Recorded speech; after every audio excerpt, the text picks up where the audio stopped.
everyone. My name is Natalie Moore, and I am the chair of the Stratford and District Chamber of Commerce. Thank you for being here tonight. Your presence reflects the importance of informed discussion and civic engagement in our community. A special thank you to our candidates for stepping forward to share their vision and ideas. To our audience, your interest and participation. To our dedicated volunteers who have helped make this event possible, and to our sponsors for their generous support. It is my pleasure to introduce our moderator for the evening, Aaron Martin. He is the General Manager of the Stratford and District Chamber of Commerce.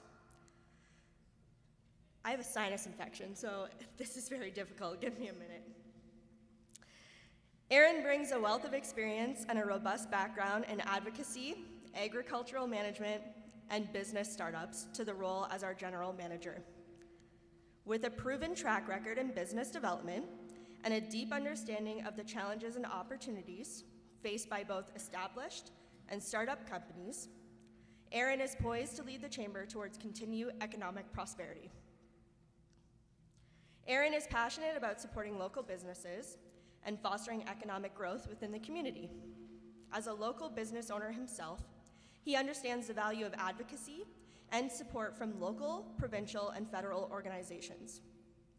Aaron is committed to being a champion for other businesses in his role at the Chamber, driving initiatives that promote economic vitality and community engagement. With that, I'll turn it over to Aaron to get us started. Thank you.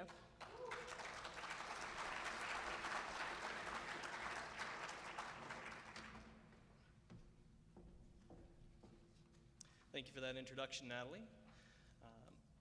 I'd like to take a moment to thank some of our partners that helped make this event possible. So at the back of the room, we have Whiteman, who is capturing and live streaming this on YouTube for a broader audience. Thank you for helping to make this debate reach more voters so they can make an educated vote.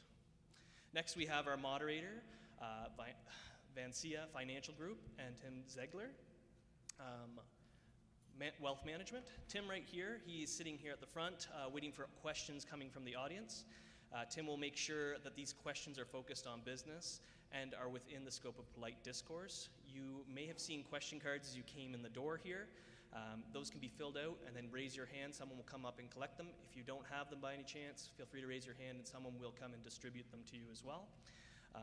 They will then go to the moderator and then come up to us to go before the candidates themselves. Then at the front here, we have One Point Association of Realtors, which in my opinion have one of the most important jobs of the debate, which is keeping all the candidates on time. I'd also like to say thanks to Shannon Stewart, who I think is over near the door there, Ava Cappy, who is also somewhere around as well, all of our volunteers and our committees that helped to put this on together behind the scenes as well. Lastly, before things get underway, if you need the bathrooms, they are located just outside the door and just down the way. And then from here, we will be welcoming some of the candidates as well. Some of these questions that we will be starting off with will be coming from the Chamber of Commerce members, and then we'll be shifting into the questions that are asked by the audience themselves. We'll try to get as many questions as we can out there. Those that can't, though, we hope that we can field those to the candidates at a later point and they can answer them and they can be posted online as well. But time is a limiting factor, so we hope to get through as many as possible. With that, I would like to welcome from your left to the right, David McKay of the Liberal Party.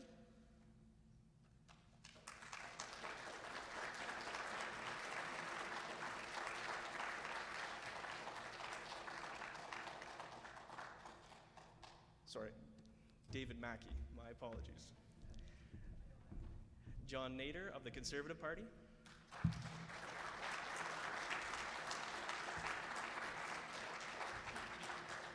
Kevin Kruskowicz of the NDP.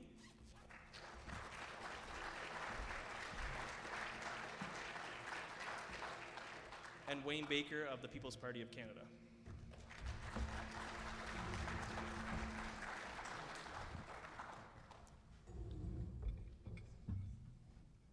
I'd just like to thank you all for taking the time to engage in this dialogue as well. I would now ask each candidate to have an opening remark. You'll have 1 minute to do so. and we will start here with David. Hi, I'd like to thank the Stratford and District Chamber of Commerce for hosting this event tonight. We live in strange times. This election is different. When you look at the world around you, what do you see?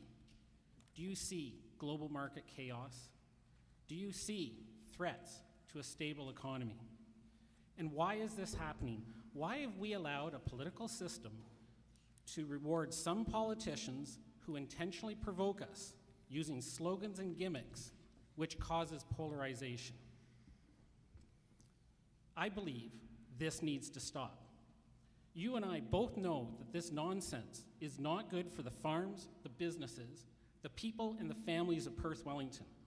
We need to elect politicians who bring a sense of Canadian calm and not chaos. Mark Carney is competent. Mark Carney is experienced. He knows the world and he knows Canada. I'm confident that you will agree with me that Mark Carney is the only leader who has a real plan that you and I can trust. And thank you for that comment. And now we will go to John Nader. Good evening. It's a great honor to be here, and a big thank you to the Stratford District Chamber of Commerce, to Aaron, to Shannon, to the entire team for putting together this important discussion here tonight. My name is John Nader, and I'm honored to be the Conservative candidate here in Perth-Wellington. Each election, I make one very simple but fundamental pledge, that I will work hard on behalf of every person in every community in every corner of Perth-Wellington. When you elect me, that's what you get. You get my hard work and dedication to these communities that I've been honored to serve. Over the past 9.5 years that I've served as your Member of Parliament, I've attended thousands of community events, I've attended meetings, stakeholder engagements, and roundtables thousands of times here in the community. And I do that because it's my opportunity to hear your concerns, hear your issues, hear your hopes, and take those back to Ottawa to better represent you in the House of Commons. On April 28th, I ask for your support. Thank you. Thank you for that. And Kevin Kruskovich. Thank you. You know, for 60 years, the NDP has been a progressive voice of compassion for working Canadians. We have taken both Liberals and Conservatives to task for both overlooking our most vulnerable and used our small number of seats in Parliament to demand and enact change for the better for all Canadians, based on our Canadian values. Values like health, dental, pharma, and mental care that are accessible, comprehensive, and won't bankrupt you. A revamped EI program that cuts down wait times and pays you more when you need it most. National rent control and quality homes built sustainably by Canadians for Canadians, making sure no one falls through the cracks. Now more than ever is the time to keep Canada, Canada. Let's not give it away to for-profit healthcare and corporate polluters who demand more and more subsidies. Let's reinvest in us. Let's hang on to what we hold dear. Let's check in on our neighbors and help them when they need it. It's more than just the right thing to do. It's who we are. And on April 28th, I encourage you to vote for Canadian values by voting for the NDP. Thank you. Thank you for that comment. And now we will turn it over to Wayne Baker. Good evening. I was president of the Chamber of Commerce in Arthur, and I want to thank the Chamber for holding this. I believe in a country that respects the sovereignty of God, crafts its laws based on that respect, and allows its citizens unfettered freedom within those bounds. I believe in a country that values the nuclear family as its most precious and fragile institution. I believe in a country that encourages its youth to be industrious, prosperous, generous, and resilient. I believe in a country where justice is quickly and fairly applied to all without exemption. I believe in a country that manages its obligations without overburdening its citizens or its future generations. I believe in a country where its citizens are allowed to speak openly and freely without a fear of reprisal or penalty of any kind. I believe that country can be my country. I believe it can be our country, Canada. Thank you. Thank you for those comments and for the remarks from all of the candidates here. We will now be shifting into questions that are posed from the Chamber of Commerce. I have two of them here, and then we'll be shifting into audience questions. Each candidate will have 1 minute to respond to this as well. Our first question is, do you support the construction of a Trans-Canada pipeline for oil into Quebec and the Maritimes? Please provide details to your answer, if you'd like. So we're in very difficult times with respect to the north-south trade. We have to be building east-west, and we have to be building infrastructure through energy, through communications, through transportation in order for that trade to happen. As a federal jurisdiction, you cannot do a trade corridor by yourself. You have to work with the provinces. Mark Carney is for growth, and we will be an energy superpower, and we'll have to be working with the provinces in order to look for that opportunity. Thank you. John? So the short answer is yes. The longer answer, we will do it in a number of ways. First of all, we will get rid of Bill C-69, which currently prevents new pipelines from being built in Canada. Second, we would propose a national energy corridor, a corridor across the country where we can have pre-approval to build these important nation-building projects. We need to get Western resources to Eastern capacity, and beyond that, we need to get resources to Tidewater. We can do that through a pipeline, and we can also do that through enhancements to the ports. Port of Montreal, Port of Vancouver, and hopefully in the years to come, Churchill as well. We need to be able to use our resources for the benefit of all Canadians to grow our economy and make sure that Canada is self-reliant, self-sufficient, and that we are selling and making profits on our resources, selling our resources to the world who want our resources. We can help Europe, for example, get off of Russian oil by using our resources to help Europe. Thank you. Kevin? We can't go backwards. Anytime there's a bit of pressure, we hear a couple of the major parties leaning on oil. Obviously, we still need it, but we need to start weaning ourselves off of it and look into renewables. We're a party that believes in investing in a new green economy, not stepping backwards and stepping back into more fracking and more pipelines and more bulldozing of our Indigenous communities. We are a party that believes in looking forward with new sustainable investments in our working community in renewable, clean energy. Thank you. And Wayne? Obviously, a pipeline is the way to go. We are a resource-rich country. We have resources that the world is in need of, primarily our oil and natural gas, but we also have other resources. We do need to bring pipelines to Tidewater on both shorelines, and as the technology permits, up into Churchill and Hudson Bay as well. Yes, we do need pipelines. We need to exploit what we have for resources and stop with this narrative about green energy until we can develop the technology to replace the carbon fuels that we so heavily depend on. Thank you. Thank you for those comments on that question. Our next question is, how would your government work with provincial, territorial, and municipal governments to address housing issues and create mechanisms that support Canadians across the entire housing continuum? Anyone care to take that on? John? Sure, absolutely. So first and foremost, we need to work with municipalities and work with all levels of government to get more housing built. Our parties proposed a couple of first initiatives to get that started. First of all, we'll take the GST off of new builds up to 1.3 million, saving about 50,000. Second, we will work with municipalities to cut development charges. So for each dollar that a municipality cuts their development charges, we will reimburse that to 50%. Again, and up to $50,000. So on a new build, we're looking at $100,000 to get more built. Second, we need to focus on what we can do to spur building. We've promised a building bonus to municipalities to pay for the important infrastructure if they increase the housing supply, increase building in municipalities. When I talk to municipal officials, one of the biggest challenges they face is capacity, wastewater, water capacity. We need to invest in the fundamentals to ensure that we have what's in place, the important mechanisms in place, so we can actually build. Water, wastewater being two of the biggest priorities. Thank you, Kevin. The NDP has a comprehensive plan, a $16 billion national housing strategy.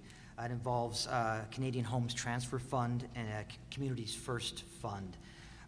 What it is directed funding to municipalities and provinces, and what it will require is will reward cities, that build quickly and legalize more multi-unit homes, prioritizing homes that are near transit. We want to build up density in our communities.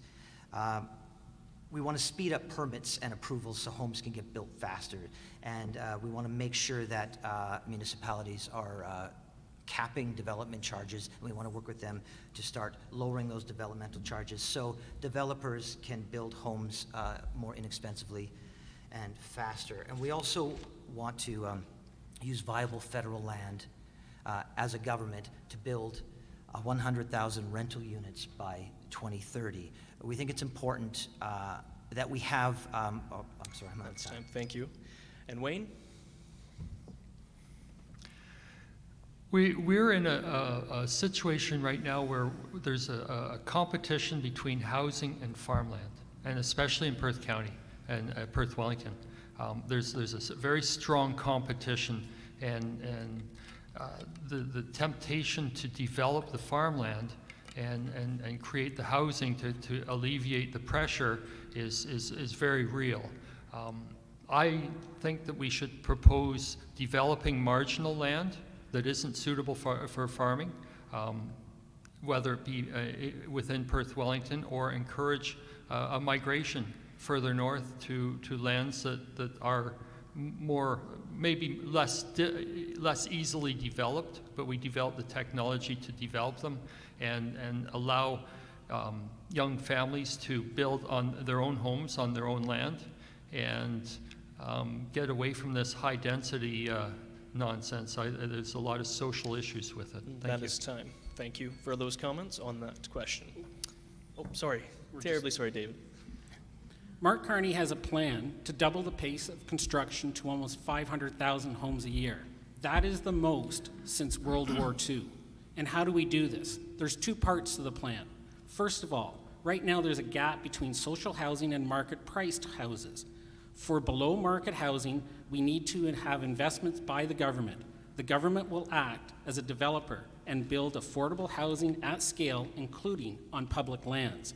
For the housing market, for housing priced market-priced housing, we need to use private capital, we need to cut the red tape, and we need to lower the cost of home building. Perfect. Thank you for that. Our next question is, please explain why a government under your party's leadership is best equipped to promote our economy in the face of economic uncertainty. And we'll start with Kevin. Yeah, thank you. We believe in reinvesting in our people. We've always been a party that has started at the foundation with our workforce, with our people. We believe the reinvestment starts there.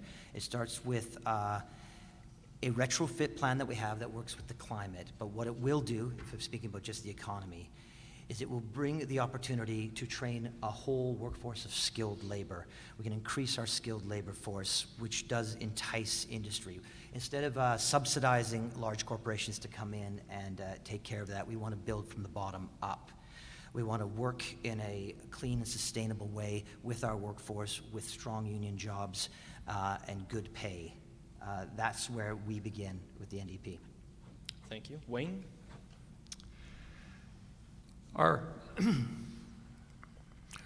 As Canadians, we've always punched above our weight. We've always gone above and beyond what the rest of the world has done. And what we need to do to strengthen our economy right now is to insist that our government step out of the way and let individuals and let businesses and let corporations step up and take the burden on and grow our economy. And that's really what we need to do, get the government out of the way and encourage individual entrepreneurs. Thank you. Thank you. David? So I started off by saying we live in strange times. We have some problems south of the border. North-south trade is not working right now. We need to build an east-west trade corridor, and the Mark Carney government will have a $5 billion plan to build this trade corridor. We need to invest and build Canadian infrastructure that will help diversify our trade partners, create good jobs, and drive economic growth. Something that's important to Perth-Wellington is the automotive industry.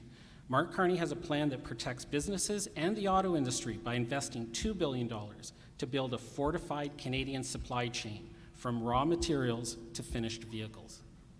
Thank you. John? So we can't control what happens south of the border, but we can make sure that we have a strong Canadian domestic economy. So we need to promote reinvestment in Canada. One of two ways we can do that. First, we are proposing a TFSA top-up, an extra $5,000 annually if it's reinvested in Canadian business, Canadian entities. Second, we are proposing a deferral of capital gains. So when a family sells a business, or when a farmer sells a farm, or when there's a business transfer, you can defer those capital gains if the profits are reinvested here in Canada in Canadian businesses. Let's promote Canada. Second, we need to be our own biggest market. Every year we leave between 60 billion and 200 billion of GDP growth on the table because we are not trading among provinces. In 2017-2018, I was the opposition critic for internal trade. At the time, the government negotiated a Canadian free trade agreement that was 300 pages long. Half of that was exceptions. Not acceptable in a unified country. I introduced a motion at the time to scrap those exceptions. Obviously, it didn't pass, but now is the time to do that. Thank you for those comments. Our next question is, under your government leadership, what does freedom look like to you? Wayne, we'll start with you. Freedom, that's a very interesting question. What freedom looks like to me is a society where we respect our neighbor's liberty, and we hold our neighbor's liberty to a higher esteem than that of our own. What this does is it creates an environment of trust and an environment of well, the trust is a foundation of our whole society. Without it, we have nothing. And if I can trust my neighbor and they can trust me, then we have a functioning society. So that's really the core foundation of our freedom. So thank you. Thank you. David? Canadian freedom starts with the Canadian Charter of Rights. We need to have politicians who respect the Canadian Charter of Rights and not cause polarization. When I was younger in the 70s and 80s, I was observed that Canadian politicians were Canadians first, and then they did the partisan politics. Right now, we don't have that, and we need to get back to freedom that is shared by everyone, and we need to be able to agree to disagree and still respect each other. Thank you. John? In Arthur, Ontario, it's known as Canada's most patriotic village. There's a beautiful billboard there. It's a painting, and it's of a World War II veteran, and it says, "Remember, freedom isn't free." And it's a reminder that the freedoms we enjoy as Canadians are because of the hard work and the sacrifice of the generations that went before us, those who served our country in uniform and those who continue to serve our country in uniform each and every day.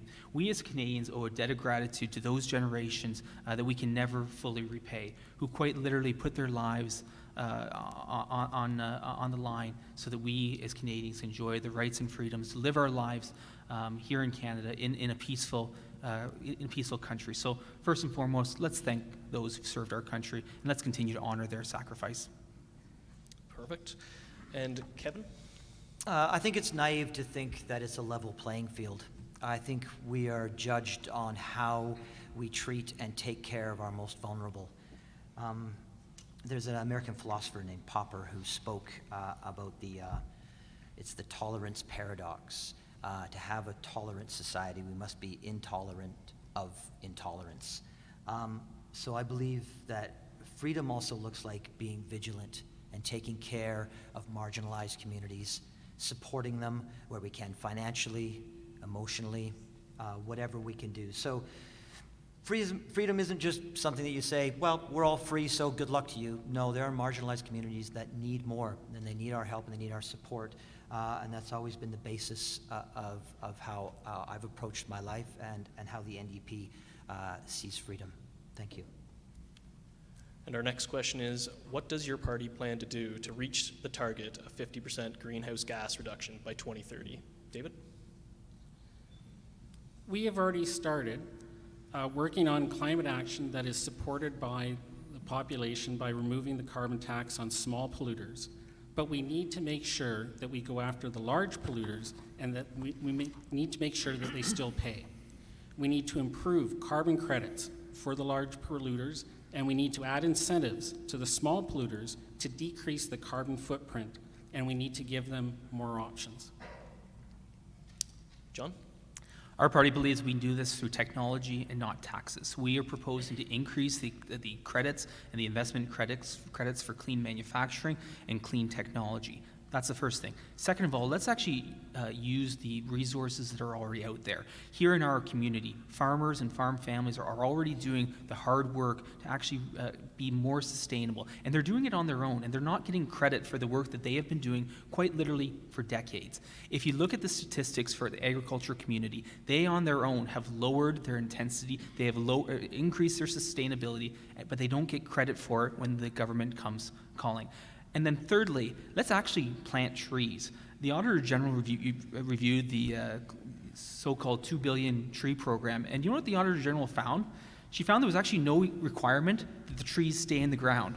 So she found that I kid you not, she found that the trees that were planted were actually not required to stay in the ground. So when we're actually talking about planting trees, let's take the Wellington County approach, which is the largest tree planting program in North America. Time.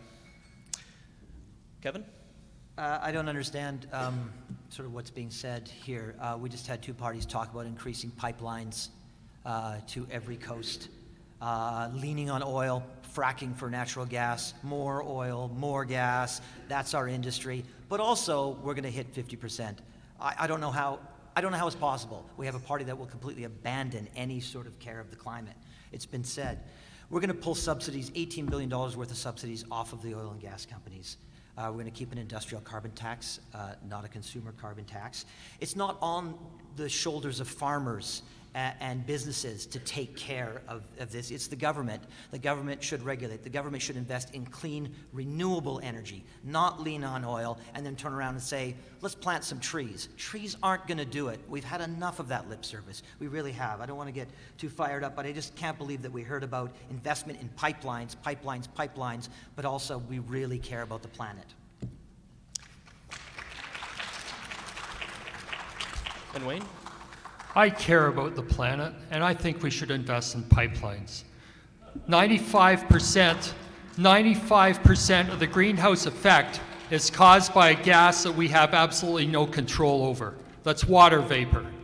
That means that carbon is affecting less than 5% of our greenhouse effect of our planet. Let's get real here. Like Mr. Kruchek is referring to trillions of dollars of investment, and we're $1 trillion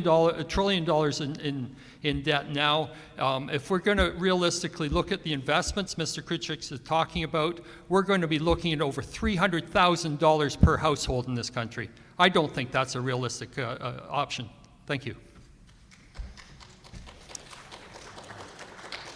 And our next question is, considering global and national issues and stress on Canadians, what is your party doing to assist the civil society in our riding and nationwide? Example would be a library or the arts. John? So we are pretty lucky to live in the community that we do live in, where we have some of the greatest tourism attractions in the world, whether it's the Stratford Festival, Stratford Summer Music, Drayton Entertainment, and a ton of new and developing agritourism programs. So let's focus on what we have and sell it to the world. I think one of the things that we as Canadians need to be doing is looking in our own backyards when we're promoting tourism. Let's look how we can attract new Canadians from coast to coast to coast to come to Southern Ontario, to come to our communities and enjoy the attractions we have. We are going to face some real challenges from cross-border travel in the months and probably years to come. So let's make Canada the #1 destination for Canadians going forward. Kevin? I think it's very important that we invest in our culture and who we are. We can't do that if we cut the CBC. We can't do that if we start to sort of dismantle how we identify ourselves. I grew up in southern Alberta.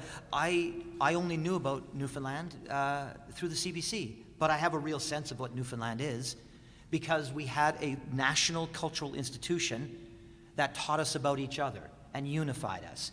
We're far too siloed. We're far too individual. The more we privatize, the more we sell it off to international corporations, the more we lose who we are. So it's a reinvestment in us. It's a reinvestment in the arts. The NDP has always been a proponent of the arts and culture, and we believe in actually putting our money where our mouth is, not just saying, oh, wouldn't it be great if these things existed, and then continue to cut them. Wayne? I grew up with the CBC. I was a very firm advocate for the CBC until it became a propaganda tool for the government.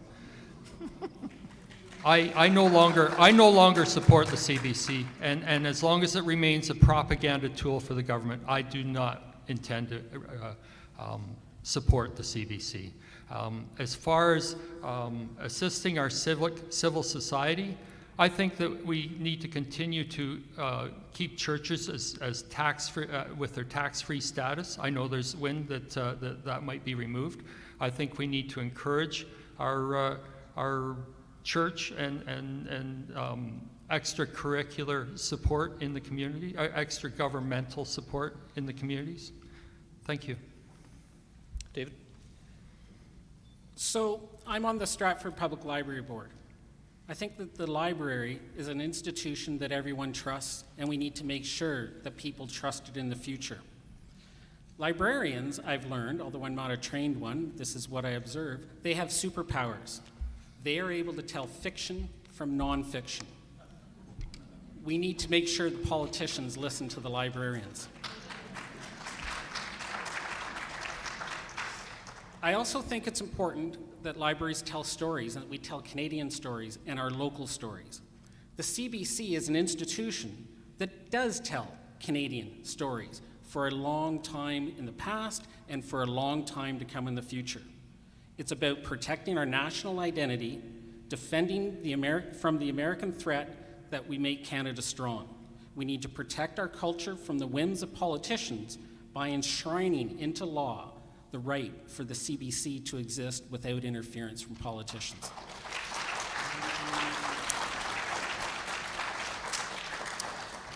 Next question is, our nation is under a lot of debt. Almost every party is promising tax cuts. How do you justify these cuts, and what services can we expect to lose?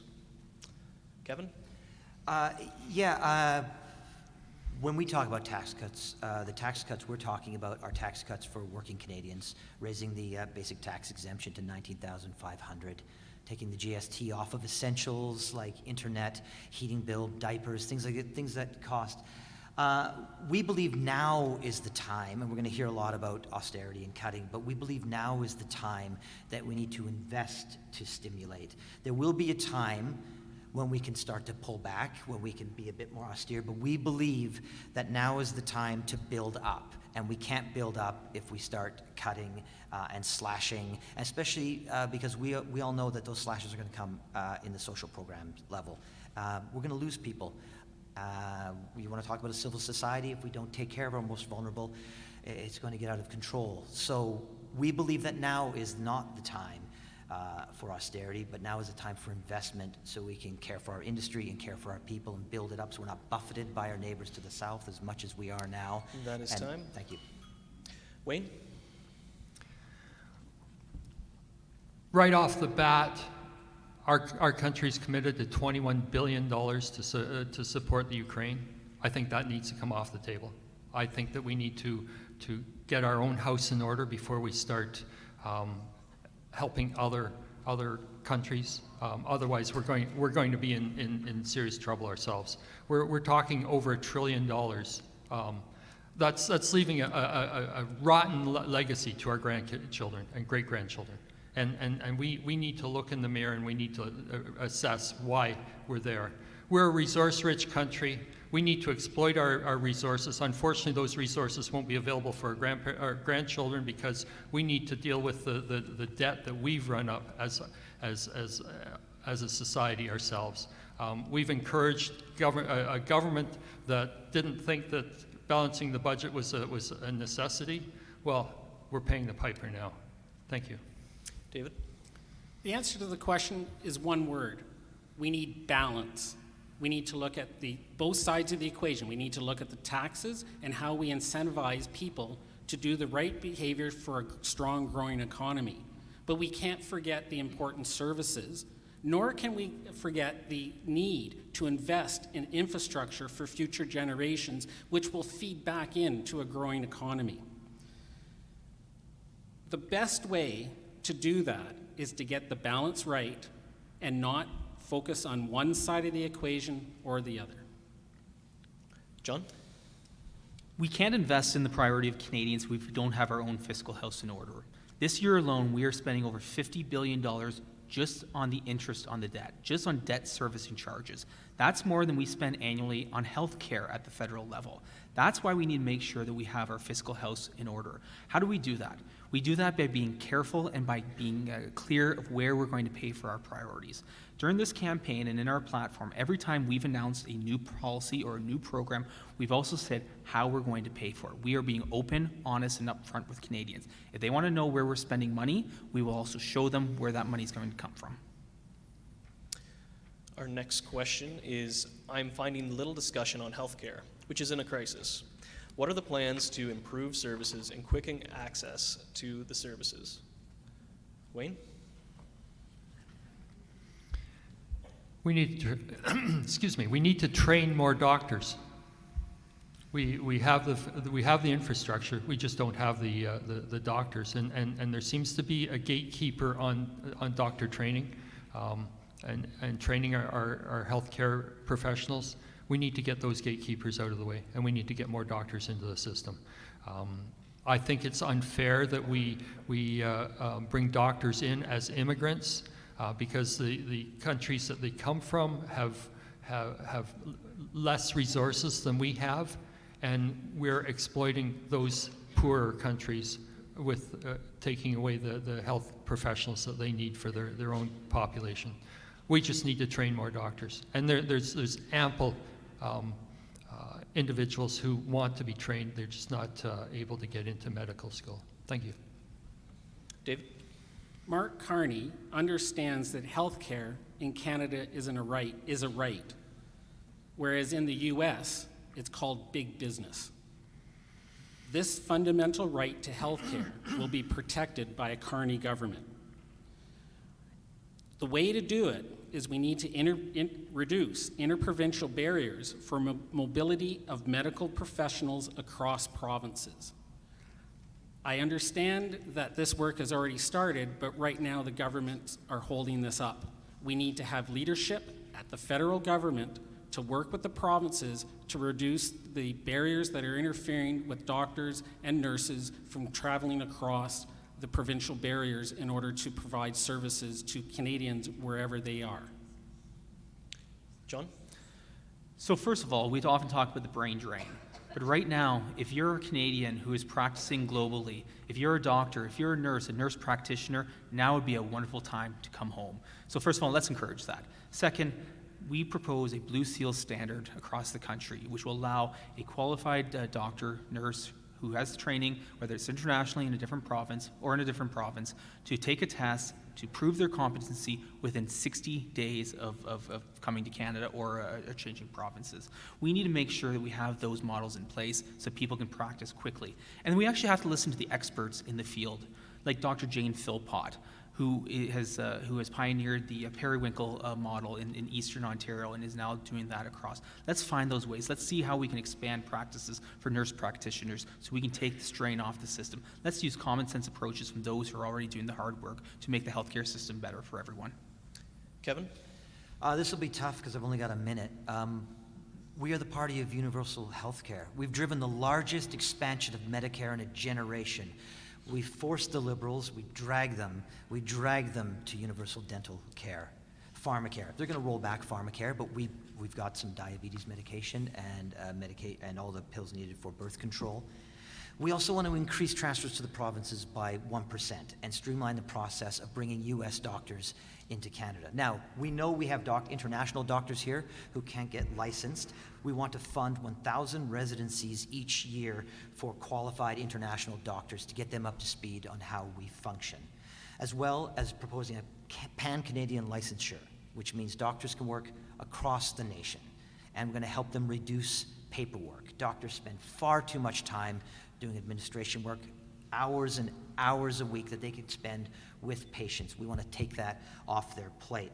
So we've always been a party that believes in looking at it nationally for everyone, And that is universal. time. Our next question is, although housing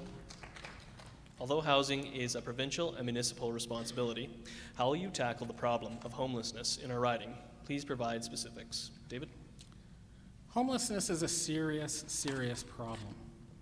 As a member of the Stratford Public Library Board, I've seen libraries become more operational outside of the traditional librarian services and supporting the community in ways that they were not originally intended. We need to have more affordable homes. And I mentioned before about the plan to build 500,000 homes per year, which is the most since World War II.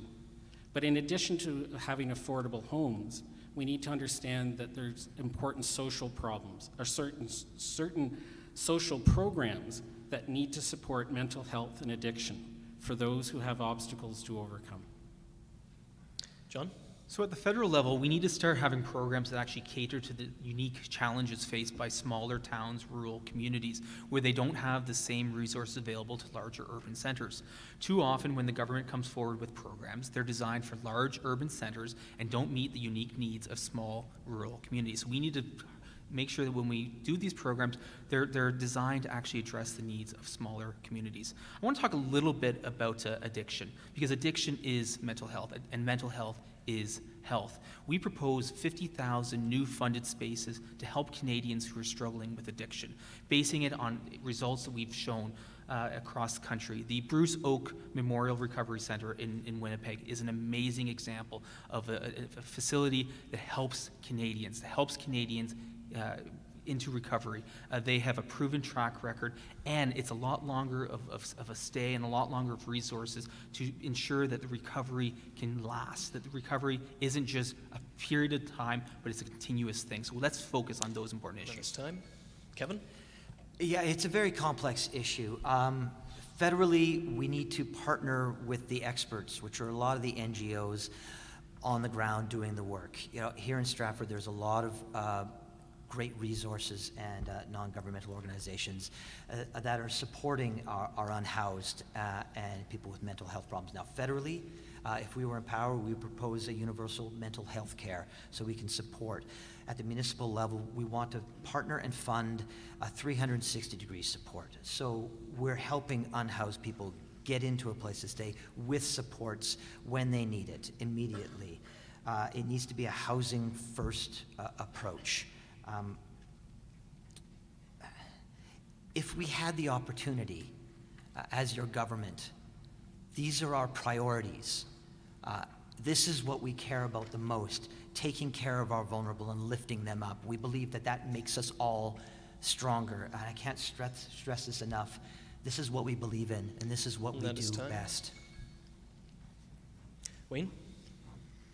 Homelessness is a very, very complicated issue, and it boils down to the individual. And that's where our faith community can really help out with usually people are not accountable, and that lack of accountability brings on a lack of social interaction.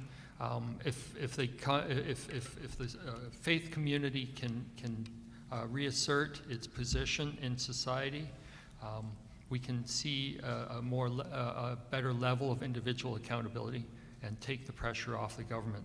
I think we need to stop relying on government for this and rely more on our communities themselves. Thank you.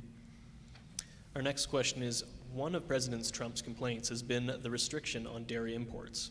Is your party prepared to negotiate the supply management system with him? John? No.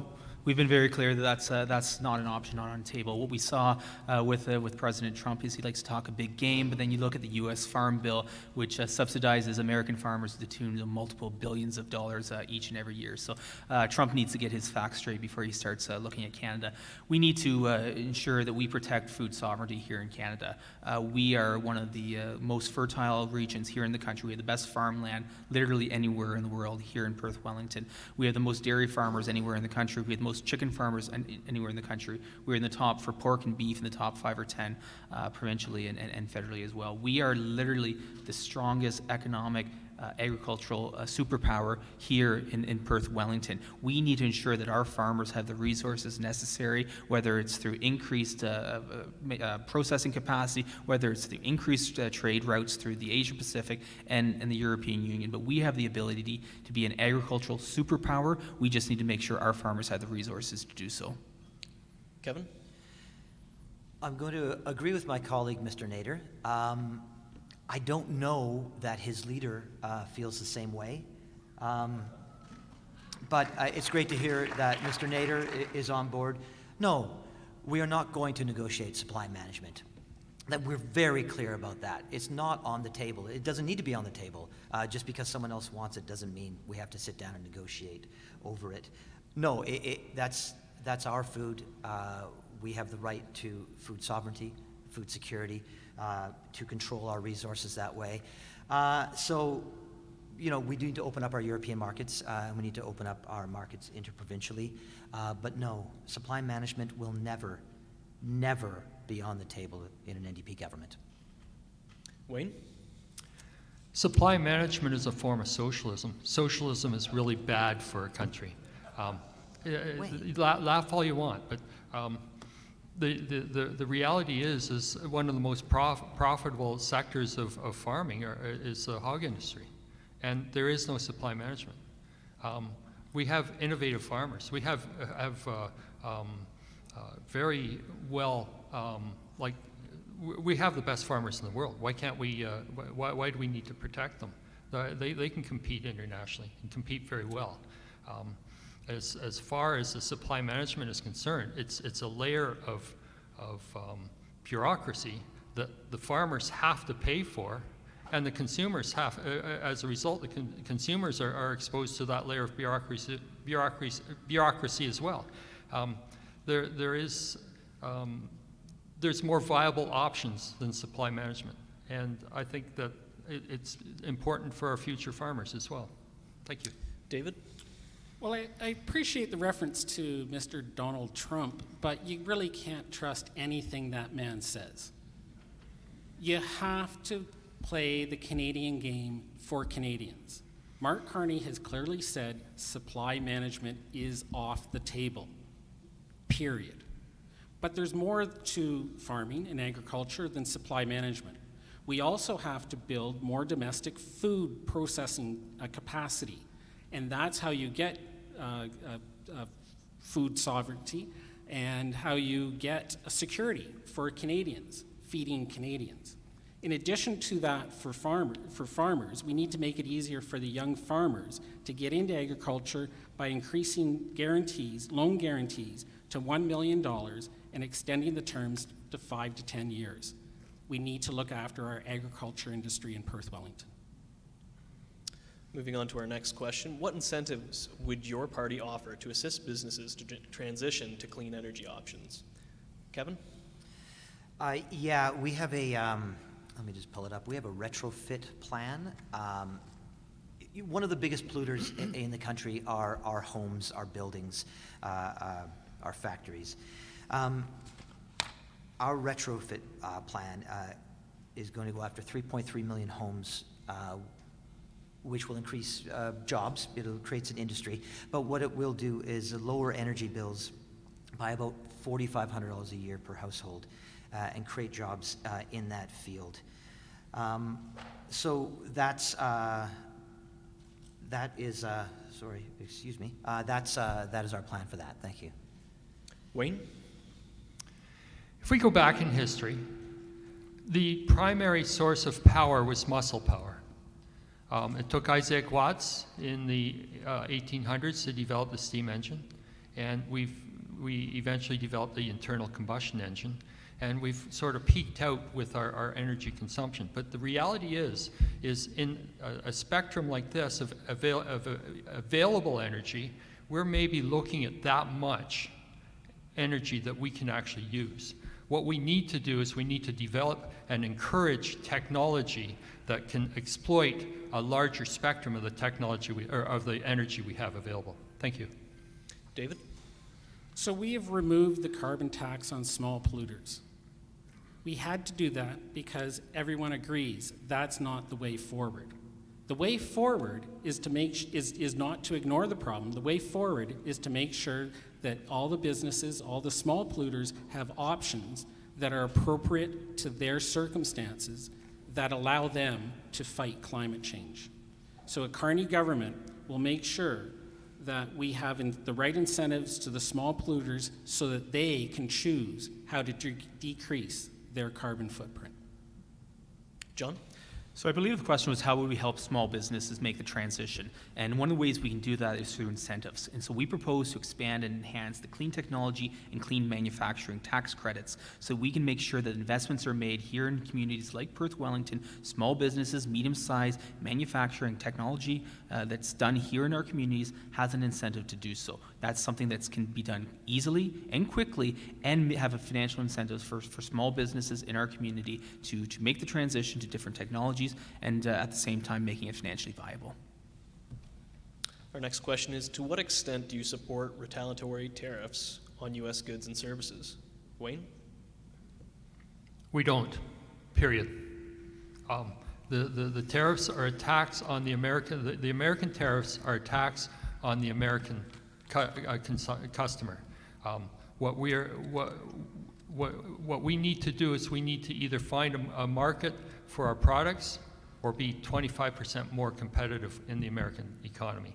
Now, our dollar is fluctuating and the markets will balance out, but no, retaliatory tariffs are just it's a no gain, no win. It's like a gnat biting a cattle beast. It's just like we're just not going to win. So why play the game?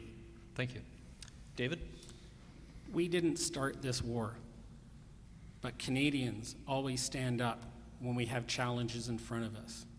We have to respond to Trump in the way that's appropriate for Canadians to look after Canadians first. The way to respond is certainly with tariffs, and then we need to do more. We need to be building east-west. We need to be doing that within Canada, and then we need to be exporting Canadian products to Europe on the east, to Japan, South Korea, and Australia on the west. I've worked in a business where we sold Canadian products around the world, high-tech, high-value products. I know we can do it. We don't have to rely on Donald Trump and the United States. John? So the Trump tariffs are unjust and unjustified, and we need to respond. But we need to do it strategically so we have the maximum impact on the American government and as little as possible on the Canadian consumer. So we need to target goods that we can produce here in Canada, goods that we can grow here in Canada, or goods that we can source elsewhere, whether that's through the European Union or through the Asia Pacific. For auto tariffs, if Trump's going to tariff the auto industry, which is frankly going to hurt his own automotive sector in the United States, then we need to retaliate to promote the Canadian auto industry. So we propose cutting the GST for as long as the auto tariffs are in effect, cutting the GST on new Canadian-built vehicles so we can incentivize Canadian industry, Canadian automaker, and make that work. At the end of the day, we need to make sure that the consumer is being looked after here in Canada. And one quick note, the agriculture industry is doubly hit when it comes to tariffs because especially in the pork and beef industry, they're actually paying the tariff when they go into the United States because the ownership structure crossing the border. So beef and pork farmers are hitting twice. Kevin? Yeah, they need to be very specifically targeted tariffs, and they're used as a tool to back off the tariffs that we're receiving from the U.S. So we use them as a weapon. They're not an economic plan. We don't want to use them, but we do believe we need to have targeted tariffs. But then we believe that we need to take every dollar from those targeted tariffs and support the impacted workers in the steel, aluminum, the auto and agriculture industries. We believe we need to cut off critical minerals to the U.S. That's a strong message that we send to them to have to force them to back off. We also believe in a plan called Build Canadian, Buy Canadian, where we alter our procurement and prioritize Canadian companies. We prioritize union jobs. So all federal vehicles must be Canadian vehicles, more Canadian content requirements in all publicly funded infrastructure. We want to be punitive with any company that received public money and decides to leave and they want to asset strip. We will not allow that And that at is all. time. Thank you. Our next question is, if you win your seat, but your party does not form the government, how will you become an agent of change for this riding? David? I already am an agent of change by standing up and running for this position. I've had great conversations with people from Perth-Wellington, from St. Mary's to Stratford to Listowel to Arthur to Mount Forest to Drew at the very north of the riding. Every conversation I've had builds this community. Every conversation these gentlemen beside me has built this community. So you don't have to wait to become a member of parliament to build the community. You talk to your neighbors, you talk to your friends, you find places where you have common ground and you agree, and then you also find places where you agree to disagree and do so respectfully. That's how we build this community. You don't need to be a member of parliament to do that yourself. John? For me, it doesn't matter what side of the House of Commons I sit on. My priority is and always will be the people of Perth-Wellington. So when I go to work every day, it's how do I improve the lives of the people who live in this community? And then I find ways to make it happen. And it means working with colleagues on all sides of the House of Commons. It means working through committees. It means having private words with ministers immediately following question period or during votes, have those advocacy for the important things that happen here in Perth-Wellington. And it's but using the committee structure where you have a small number of members of parliament from all parties where you can work together to find solutions to some of the issues.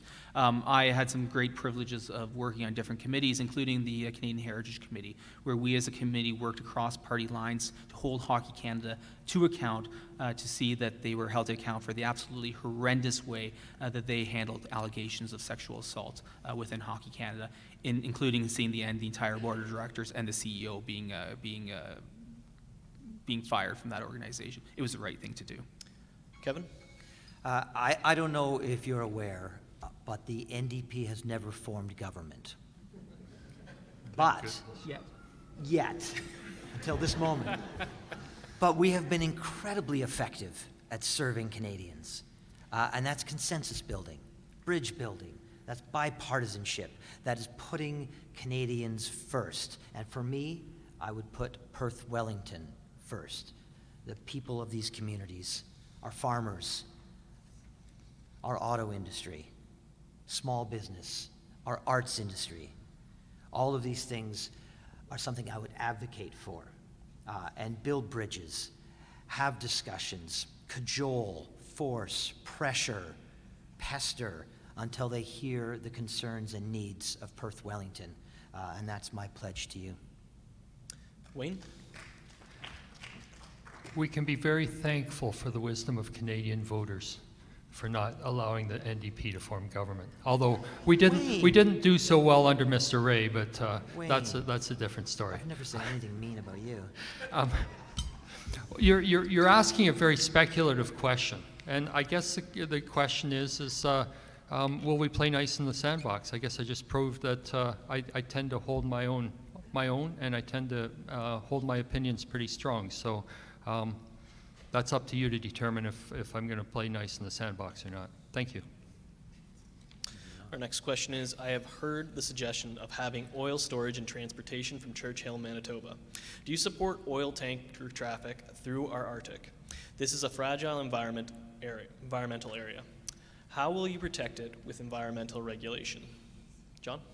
So we need to look at all options. We need to ensure that we find ways that we can get oil from the western provinces to Tidewater The easiest way to do that is through a national energy corridor, an area that is done pre-assessed through environmental measures and negotiations with Indigenous communities through which this corridor will pass. We need to ensure that we can work with Indigenous communities as equity partners, so that Indigenous communities can actually receive the profits of some of these projects that will go through the National Energy Corridor. That's the way we can do it. We can do it through ways where we can pre-assess and quickly approve projects through areas that have already been established.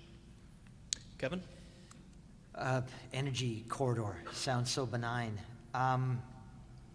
No, as I said, we believe we need to be in the process of weaning ourselves off of that. So increasing traffic in the Arctic is not on the agenda. The agenda is to bolster our Arctic and care for it. It's been sorely neglected under previous governments.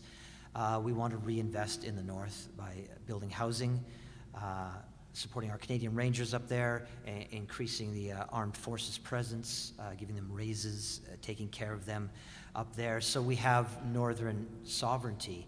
The idea of turning it into a trade route with more oil tankers is not something that is on the NDP agenda.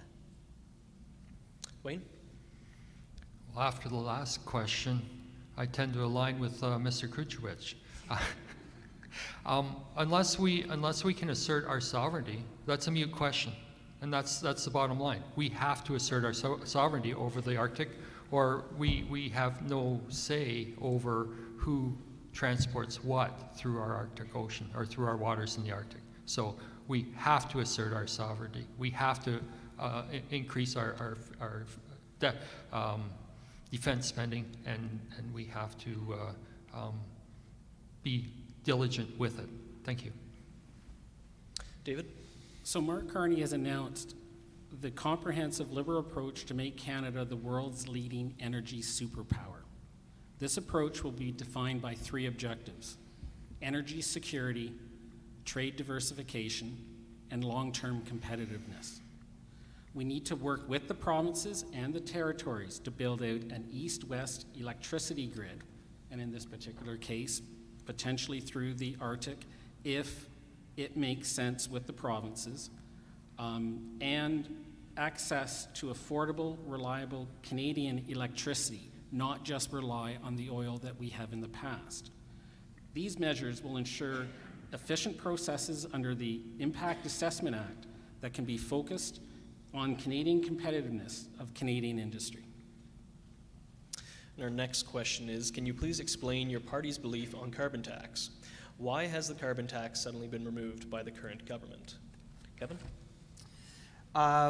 We believe in removing the consumer carbon tax. It's been too punitive, it's not effective. But large industrial polluters, we believe strongly that it is an effective tool to help regulate their emissions. We also propose a cap on emissions, something with a bit more teeth than what we have, obviously. And obviously we're not in favor of sort of expansion of large polluters like the oil and gas industry.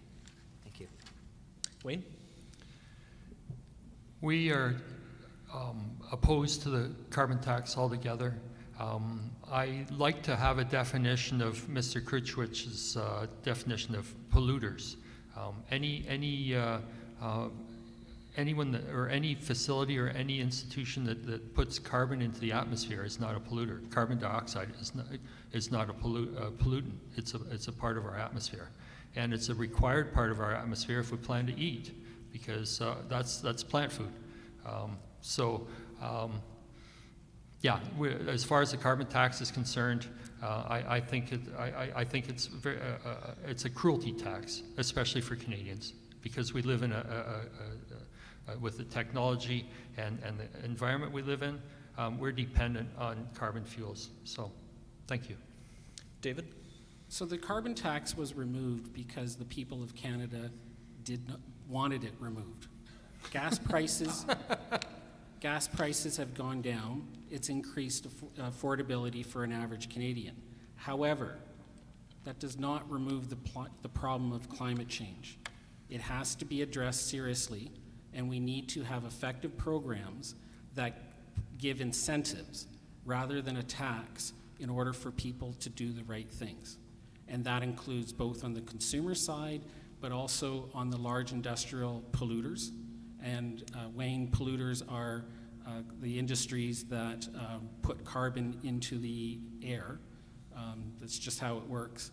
And we need to make sure that we have a proper transition from the existing old energy infrastructure to a new clean energy infrastructure. John? So we will actually get rid of the carbon tax. Right now, the carbon tax is still on the books. The legislation is still there.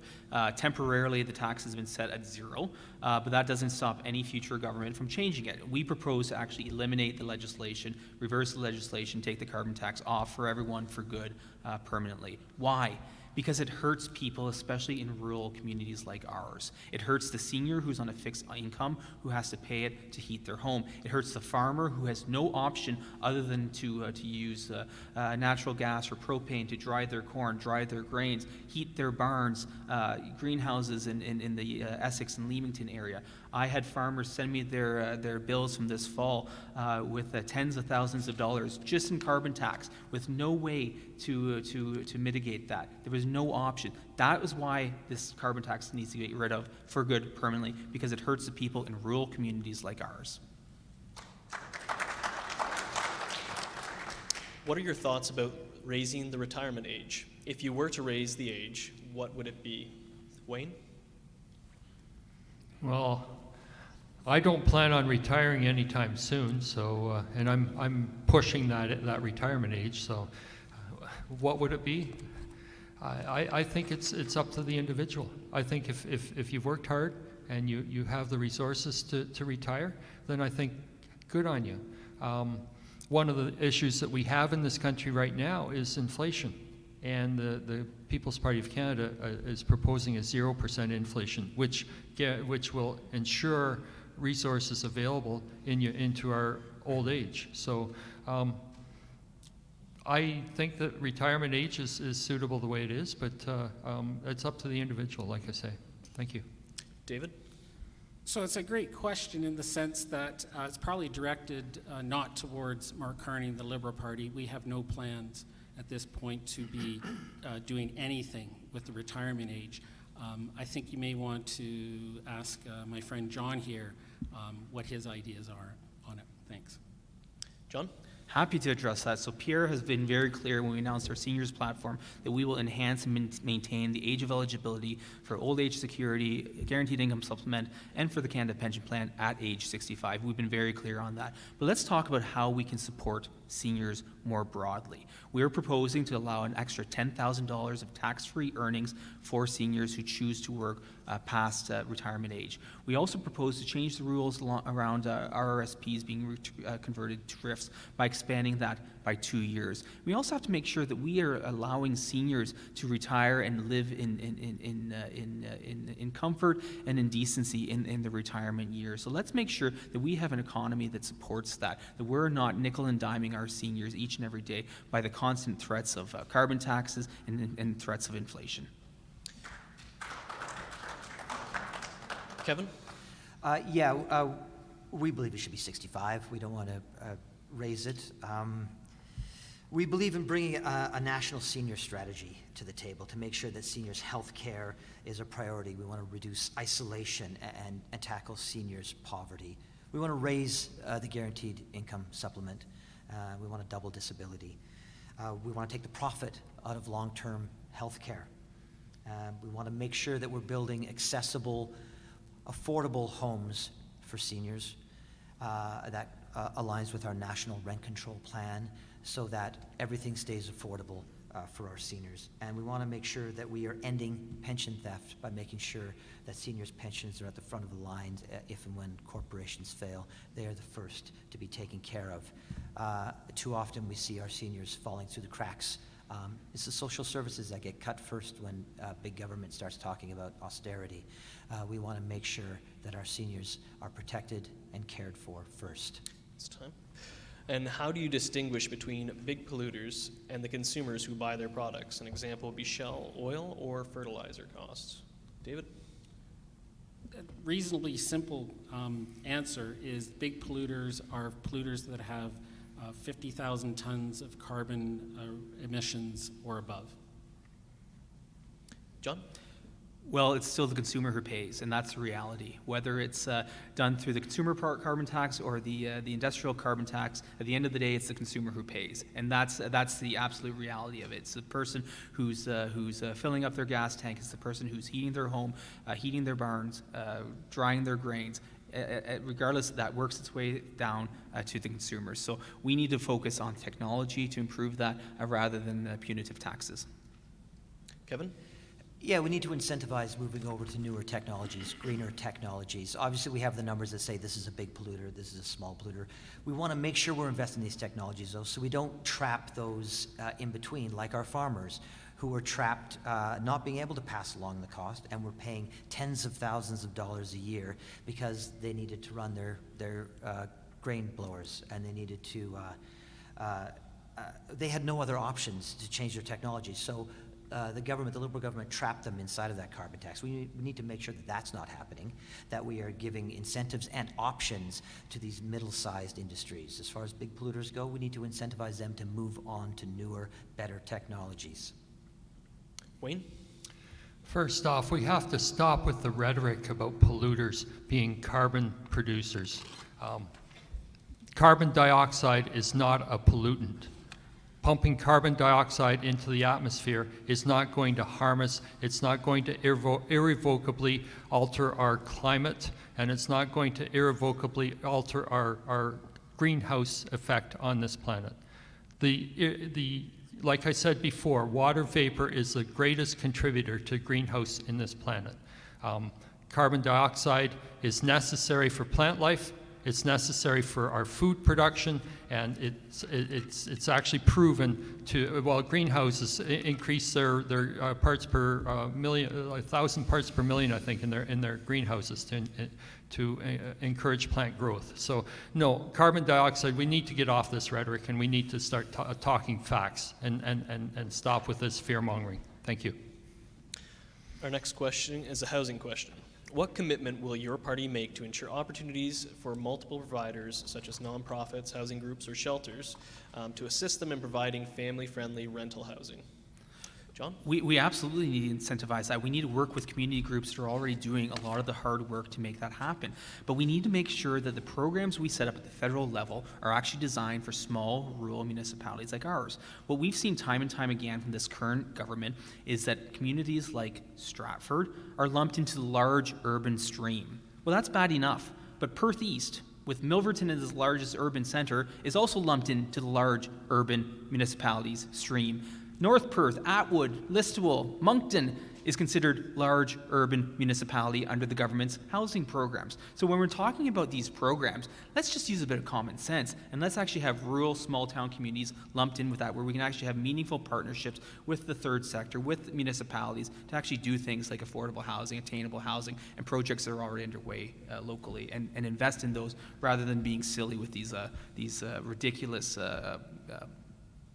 completely ridiculous streams that the government currently has. Kevin? Yeah, part of our plan is to partner with NGOs and co-ops and indigenous communities to build affordable housing on viable federal land. We want to partner with communities because communities know their areas the best. We will have the funding, we'll bring in resources and know-how, but we're going to listen to the experts on the ground in their communities, what's needed most.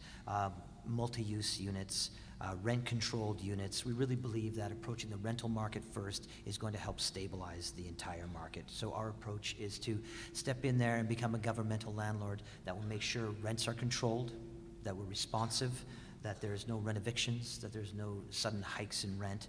That way we can make sure that people are taken care of in all of our communities. Wayne?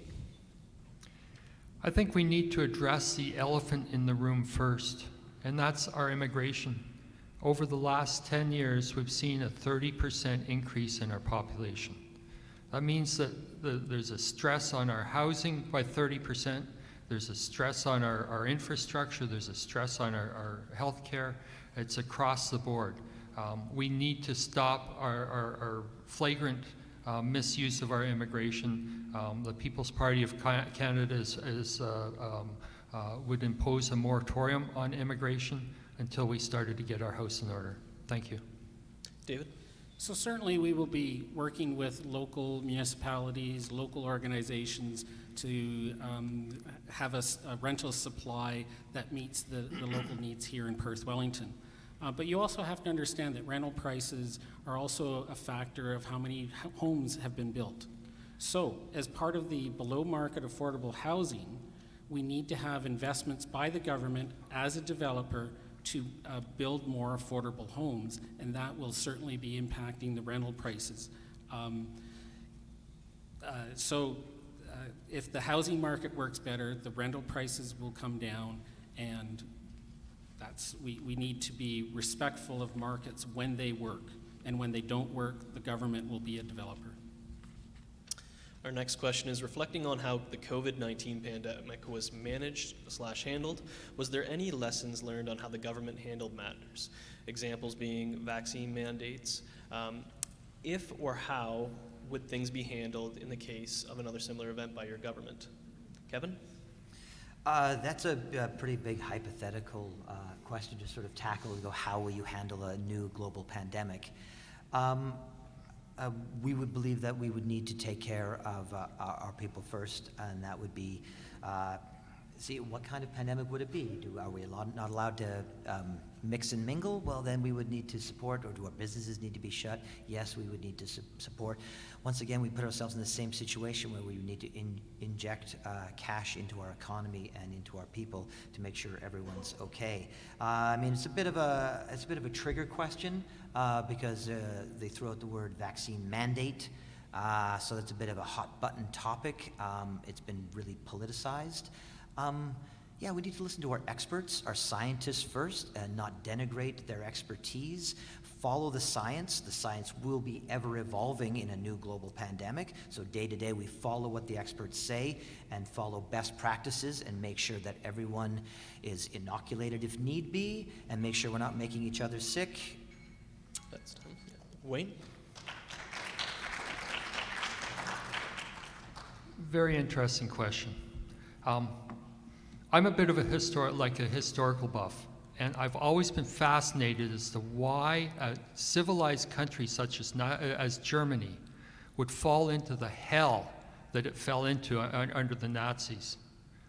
And I discovered the reason why through COVID. Mass psychosis. No one would listen to reason. The masks that we were supposed to wear, you might just as well put a chain link fence up to keep mosquitoes out. That was the proportionality of the virus versus the protection. The mandates on the vaccine, like that was absolute dictatorship. Like that attacked the sovereignty of our own individuality. I can go on, but I'm running out of time here. Thank you. David? So the global pandemic was very unfortunate, and many people lost their lives, and we cannot forget that. And we don't want that to happen again. I agree with Kevin. I think we need to pay attention to the science, and we need to be following the science when it comes to a proper health response. It is tough. We don't want seniors to be affected, or anyone to be affected by mass death.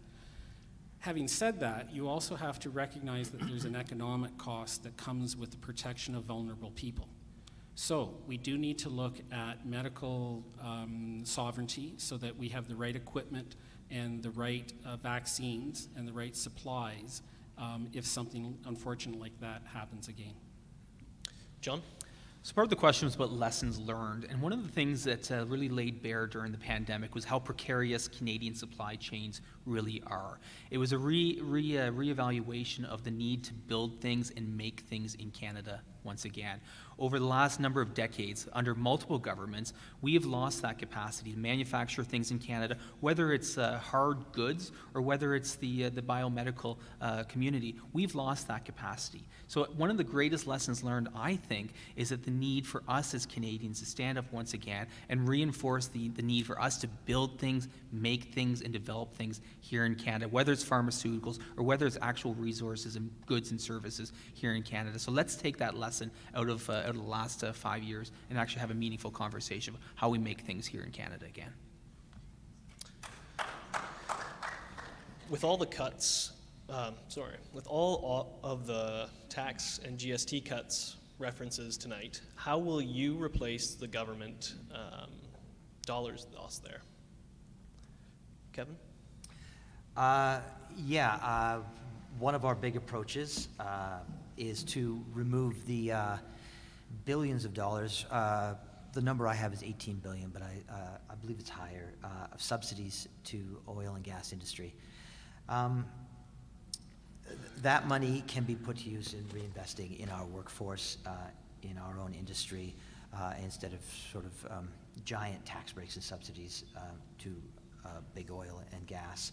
So we look at paying that way. We look at closing loopholes on the top 1% earners, tax havens. We may have a leader here of one of these parties who has a tax haven offshore. We want to bring that money back. You shouldn't be able to, just because you're rich and you have a good accountant, you shouldn't be able to move your money offshore. It's money you've earned here on the shoulders of working Canadians. It should stay here in this country. You should reinvest it here for us. And we don't want you to pay more taxes if you're a multimillionaire. Just pay your fair share. That is time. Wayne?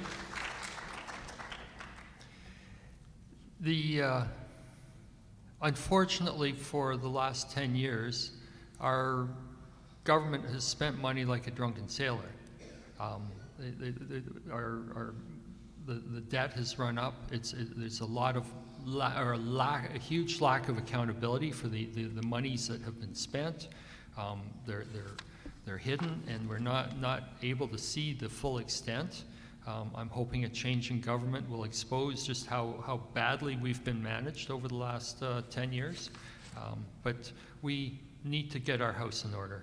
And that from my perspective, if I were Prime Minister, I would go to every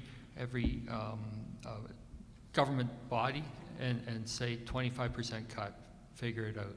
And I think we can do that. I think there's enough fat in the system to be able to cut at least 25% out of it. Thank you. David? So I'm going to come back to the word I used before, and that word is balance. When you cut something, you have to have the right balance. But cutting something doesn't necessarily mean that you have to reduce expenses over time if you have a growing economy. Mark Carney understands that. Mark Carney understands that it's not a matter of cutting taxes and then cutting services. It's a matter of cutting taxes that incentivize the right behavior to produce a growing economy. One of the things that Mark Carney has also said with respect to the economy is it's not just a matter of doing the same old thing. We have to be more productive as Canadians. One of the advantages the Americans have is their productivity is higher than Canadians. We need to figure out the right incentives with taxes in order to get the economy to be more efficient and more productive, and then you get growth, and then you get to be able to spend it on important social services and putting more infrastructure in to invest in more growth after that. John? So I'm actually going to build on something and agree with something that Kevin said. Let's stop the tax havens.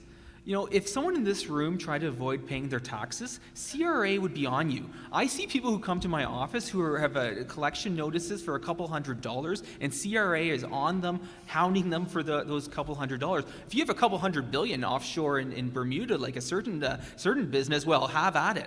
Well, we got to stop that. We've got to stop that, crack down on those who are moving money offshore for their own personal and financial and business needs. Let's make sure that Canada is receiving those tax revenues, and let's make sure that Canada is a place that we want to reinvest in. Let's make it a tax system here where we have Canadians who are reinvesting their dollars here in Canada, building economy here in Canada, creating jobs here in Canada, rather than sending the money to the tax havens like in Bermuda. Given the shifting global political and economic landscape as a result of the trade war with the United States, what does your party intend to do to continue to make housing affordable for all Canadians? Wayne? I've always maintained that we're a relatively small population on one of the largest land masses in the world. We're the second largest country in the world. We have huge land resources. What we need to do is figure out how to use them, and use those resources for our young people who want to build a home, build a life, and build a place where they can raise their families. We can't rely on the southern parts of our country anymore.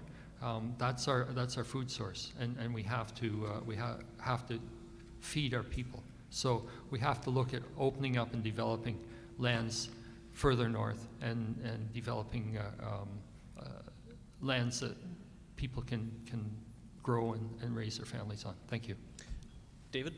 So if I understand the question correctly, I think you were talking about the global trade disruption and then how it affects housing, which are somewhat independent of each other, although there could be a connection in this way. Canada has always been a country of immigration. People want to come to Canada. This is good for the country with an aging population. However, it's important to make sure that we have limits on immigration so that we don't affect domestic issues like housing affordability. We must look at the numbers of immigration and find the right balance, and unrestrained immigration does not work. John? So we've already addressed a few of the things that the Conservative Party would do, including the GST off of new builds, the development charges decrease. We also need to incentivize purpose-built rental housing, especially in communities like Stratford. I hear from many people, especially working who are new to the community and aren't quite ready to buy a home. They also want the option and the option to afford an affordable rental housing. One of the things that each and every meeting I've had with the Mayor of Stratford has talked about the Cooper site. And I think that is an option here in Stratford where we have land right downtown Stratford where we can have meaningful housing projects. One of those things that I hope to see there, and something that I've spoken with the mayor a lot about, is how do we make sure that we have rental housing there for those in the community right downtown, whether it's seniors, whether it's young people, whether it's young professionals, whether it's first-time people getting out of the house. Let's make sure there's a whole variety of housing there for everyone in the community to have a place to live here in Stratford and across Perth County. Kevin? There's a lot on our plan about building new homes and freezing development costs and stuff, but I want to talk about our rental plan.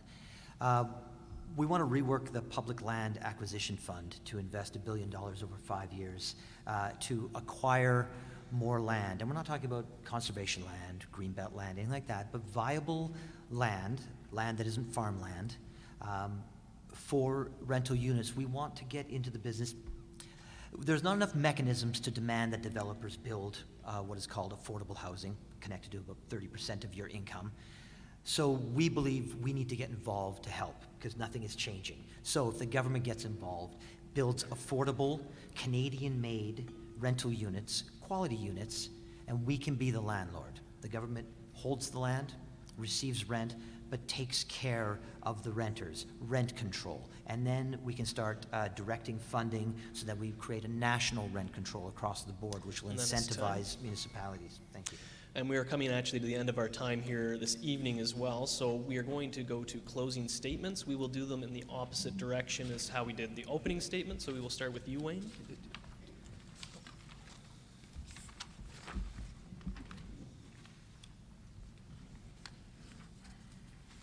And I'd like to thank everyone for their questions tonight as well. Any that didn't get asked, we are hoping to get those out to the candidates and hopefully post answers for those as well. Wayne, go ahead. Well, I really thank you for being here. I thank you for this opportunity, and I thank the Chamber of Commerce for hosting this. I'm Wayne Baker. I'm the candidate for the People's Party of Canada for this riding, and the People's Party of Canada is founded on 4 basic foundational principles. That's freedom, responsibility, fairness, and respect. And that's what we need to build our country on. We need to, we offer we're offering Canadians a real principled alternative. What you're seeing here is the merging of three parties to my left, to my right, and I'm standing out as, some might say radically different. We're not a right-wing party, we're a centrist party. Our country is leaning very strongly to the left, so relative to the direction our country's going, we appear right, but we're not. We want what's best for our country, and we want what's best for you as our citizens. I mentioned earlier that I place the supremacy of God, and I believe in a country that believes in this or respects the supremacy of God. As your representative, I would put the best interests of our country next, followed by which would naturally follow into the best interests of the people in Perth-Wellington. As far as the party, it's at the bottom of the list as far as I'm concerned. It's God, country, people, or constituents. Thank you. Kevin? Yeah, I'd like to thank the Stratford and District Chamber of Commerce for putting on this event. Aaron, thank you for moderating. It's a great opportunity to talk with all of you, everyone on the other side of the camera as well, and to engage with my fellow candidates. I want to take a moment to thank the gentleman sitting up here tonight. So whatever your stripe and whatever it is that I think of your politics, I want to thank you for standing, for keeping us all engaged with the democratic process. So thank you, gentlemen. Listen, keeping a progressive voice in our government is a necessity, just as necessary as a voice from the right. We need these voices to test and challenge our ideas. Too much of one, too little of the other, and we get pulled off the path, and that's when we start to lose people. They start to fall through the cracks. The NDP is a voice for the working class and the vulnerable. We are a necessary voice. And on April 28th, I encourage you to vote Kevin Kruskowicz and the NDP. Thank you. John? Elections are about the future, and we have to ask ourselves, after 10 years of this Liberal government, do they deserve a fourth term? Do you feel safer and more secure today than you did 10 years ago? Do you feel that our country is stronger and more prosperous than it was 10 years ago? Do you believe that our children's and our children's children will grow up in a Canada that is going to be more prosperous and more unified? For the people I talk to on the doorstep in all communities across Perth-Wellington, they don't feel optimistic. They don't feel optimistic after nearly 10 years of this Liberal government. But I do hear hope. I see hope for the future in our community. I am committed to help bring that hope to each corner of Perth-Wellington. It's why I go to work each and every day, to represent the people that I have the honor to serve. I make one simple but fundamental pledge in each campaign, that I will work hard for every person in every community in every corner of Perth-Wellington. That's my commitment to you, and that's what you get by voting for John Nader. You get my hard work and my dedication to our community. After the election, it doesn't matter who you voted for. I will serve you to the very best of my abilities each and every day in Ottawa. This is an important election, and I hope you will go out to vote. Advance polls open this weekend, Friday, Saturday, Sunday, and Monday. It's Easter weekend. That's a good thing or a bad thing, but the advance polls are this weekend. So I do hope that regardless of who you vote for, you make the effort to go out and participate in our civic duties. I am honored to stand as a Conservative candidate here in Perth-Wellington to earn once again your support to serve as the Member of Parliament in Perth-Wellington. My name is John Nader, and I would be honored to have your support in this upcoming election. Thank you. David? I started tonight by saying that we need to elect competent politicians. I ask you, when you look at the stage tonight, who do you feel will best represent the people of Perth-Wellington in these turbulent times? And which candidate has a leader you can trust? Pierre Poilievre does not have a plan. He only has slogans. He only has American fear and paranoia. Do not be confused. We have seen this playbook before. Slogans and gimmicks don't fix complex systems. They don't protect farms, and they don't protect the people in Perth-Wellington. A vote for John Nader is a vote for Pierre Poilievre. We know this because John has voted with Pierre Poilievre at every turn. John voted against pharmacare. John voted against dental care. And he voted against giving more money to your healthcare system. Do you believe that John and Pierre won't cut funding to these essential services in your future? However, it's not all bad. Remember, there's good news. We have superpowers. We can vote. We can stop this nonsense together. I have business experience in management working on complex systems, and I've been delivering world-class Canadian products to customers around the world. I have public service experience in library and internet sectors. And I also have the rural values of working hard and giving back to the community. A vote for me is a vote for Mark Carney, a competent leader you can trust in this strange and unstable time. This election is different. The choice is clear. Use your superpowers wisely when you vote on April 28th. Thank you.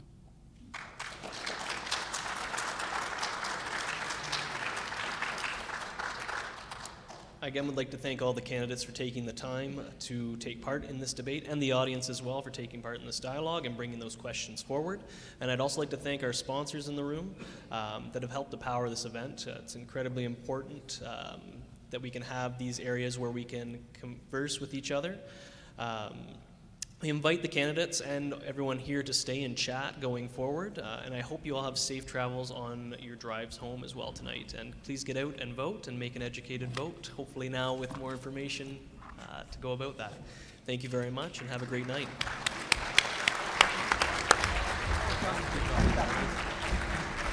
And everyone just up.